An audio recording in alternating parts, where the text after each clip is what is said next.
Vivo এর নতুন high end performance phone যা অফিসিয়ালি লঞ্চ হয়েছে 2026 সালে powerful smartphone IQ Z11 turbo. প্রথমেই বলি ডিজাইনের কথা। ভিভো আইকিউ Z1 টার্বোতে আছে premium finished body, solid build quality আর শক্ত গ্রিপ। এছাড়া ফোনটি এসেছে IP68 বা IP69 water and dust resistance, মানে পানি আর ধুলো নিয়ে চিন্তা একদমই নেই।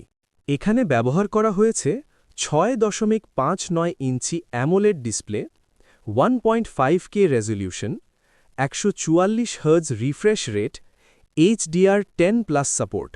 গেমিং, মুভি বা স্ক্রোলিং সবকিছুই দেখাবে আলট্রা স্মুথ আর কালারফুল।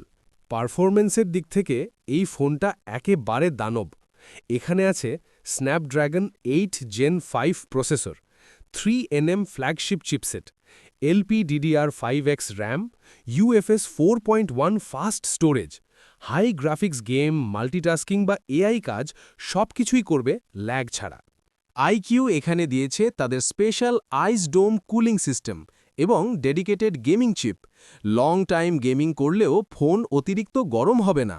ক্যামেরার কথা বললে এখানে আছে 200 MP প্রাইমারি ক্যামেরা OIS সহ, 8 MP ultra wide, 32 MP front camera, day light photo, detail আর 4K ভিডিও সবকিছুতেই ফোনটা পারফর্ম করে দুর্দান্ত। এই ফোনের সবচেয়ে বড় হাইলাইট 7600 mAh বিশাল ব্যাটারি, 100 ওয়াট ফাস্ট চার্জিং। একদিন নয়, অনেক সময় 1.5 দিন পর্যন্ত ব্যাকআপ দিতে পারে। ফোনটি রান করছে অ্যান্ড্রয়েড 16 ভিত্তিক অরিজিন OS। এছাড়া আছে in display fingerprint, stereo speaker, 5G, wifi 7, NFC, infrared remote. বাংলাদেশে আনঅফিশিয়ালভাবে দাম হতে পারে প্রায় 30,000 থেকে 45,000 টাকার মধ্যে, ভ্যারিয়েন্ট অনুযায়ী।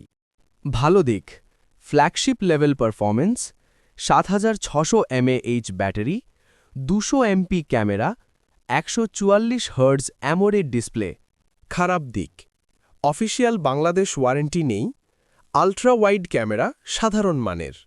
সব মিলিয়ে যদি আপনি চান পাওয়ারফুল পারফরম্যান্স, বিশাল ব্যাটারি, ফ্ল্যাগশিপ ফিল, তাহলে ভিভো আইকিউ Z11 টার্বো নিঃসন্দেহে একটি ভ্যালু ফর মানি ফোন। আপনাদের একটি লাইক আর একটি সাবস্ক্রাইব আমাকে আরও ভালো ভিডিও বানাতে অনুপ্রেরণা দেয়। ভিডিওটি ভালো লাগলে লাইক করুন এবং নিয়মিত নতুন ভিডিও পেতে টেকনোলজি 49 চ্যানেলটি সাবস্ক্রাইব করুন।